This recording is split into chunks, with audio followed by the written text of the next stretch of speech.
ଆସନ୍ତା 15ରେ ଓଡ଼ିଶାରେ ଚାଲିବ ଚତୁର୍ଥ ବନ୍ଦେ ଭାରତ ଏକ୍ସପ୍ରେସ୍। ଝାଡ଼ଖଣ୍ଡର ଟାଟାନଗର ଓ ବ୍ରହ୍ମପୁର ମଧ୍ୟରେ ଦୌଡ଼ିବ ଏହି ଟ୍ରେନ୍। ଏଥିପାଇଁ ସମସ୍ତ ପ୍ରକ୍ରିୟା ଏକ ପ୍ରକାର ଚୂଡ଼ାନ୍ତ ହୋଇଛି।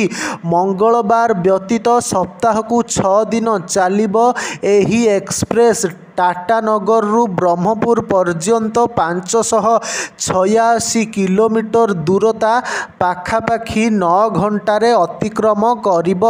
ଆଜି ଏହି ଟ୍ରେନ୍ର ପୂର୍ଣ୍ଣ ଟ୍ରାଏଲ୍ ରନ୍ ଆରମ୍ଭ ହୋଇଛି।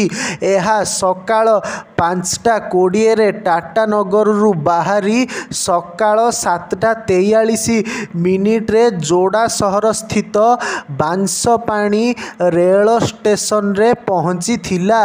2 ମିନିଟ୍ର ରହଣି ପରେ ବାଂଶପାଣି ଷ୍ଟେସନ ଛାଡ଼ି ବ୍ରହ୍ମପୁର ଉଦ୍ଦେଶ୍ୟରେ ବାହାରିଥିଲା।